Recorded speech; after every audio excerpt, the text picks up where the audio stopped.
organizado e regulamentado a vida numa missão, né, um jovem índiozinho aí, quando completava a maioridade, aí 13, 14 anos, naquele tempo era assim, com 13, 14 anos você virava um adulto, né, ele era obrigado a escolher uma noiva, e os padres já faziam uma pré-seleção das noivas, eles já escolhiam 3, 4 meninas, né, e eles é que faziam a opção pela tribo, pelos casamentos tribais, né, e esses casamentos tinham que obedecer interesses dos padres e não do jovem casal, tá? E era feito o casamento, né? A gente sabe também que, por exemplo, tinha uma hora do dia, na noite, que eles tocavam lá um sininho, era dado um sinal, e estava na hora de todo mundo ir para a cama dormir, como num quartel, eu imagino, né?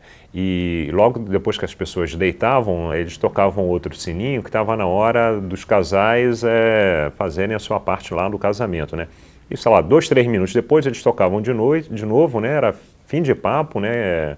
Estava na hora de ir para a cama, realmente agora dormir. Tá? Então, mais uma vez, você tem essa questão aí, dúbia, ele está defendendo a vida e os interesses do índio, mas está impondo uma forma de vida e, enfim, uma cultura europeia.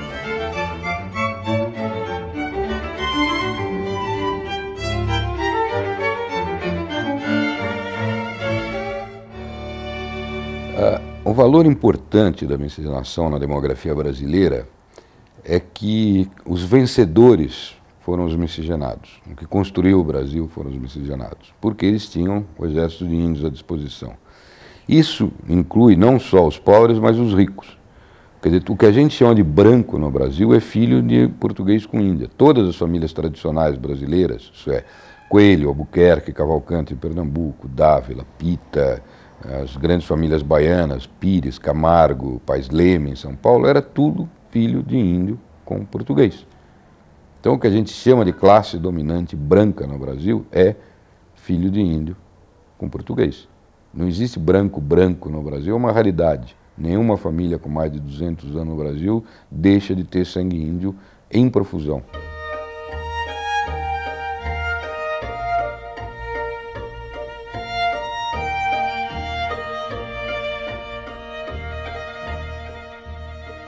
Olha, Medellín aconteceu pouco depois do Vaticano II. O Vaticano II se encerrou no dia 7 de dezembro de 65. Medellín aconteceu em julho de 68.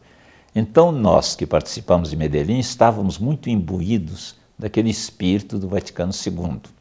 Igreja é povo. Em toda a América Latina, a grande maioria é a maioria marginalizada. A América Latina é de uma riqueza incalculável. Estas riquezas não são canalizadas a serviço do bem do povo, mas sempre a serviço de uma minoria, em todo sentido. Na parte de educação, na parte de saúde, de habitação, etc. Então era necessário que a igreja fizesse uma opção preferencial pelos pobres. Ela não apareceu tão claramente em Medellín, não. Quem formalizou nesses termos, opção preferencial pelos pobres, foi a Conferência de Puebla, que ocorreu 11 anos depois de Medellín. Ela estava marcada para 78, mas com o falecimento do Papa e a eleição de João Paulo II, a conferência foi adiada para que ele pudesse participar. Realmente foi João Paulo II que, na sua primeira viagem à América, abriu a Conferência de Puebla. E em Puebla foram feitas 2 opções preferenciais.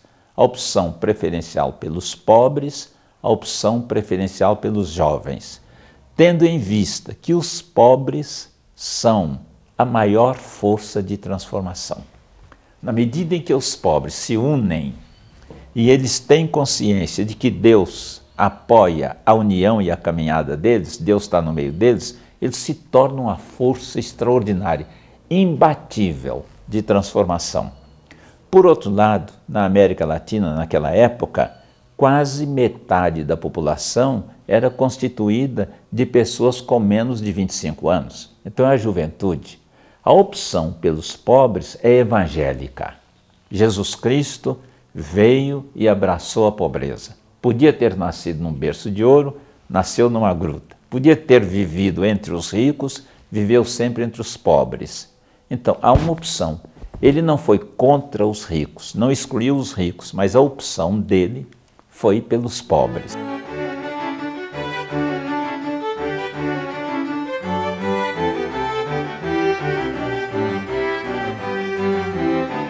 Em 1968, houve uma reunião muito importante dos bispos em Medellín,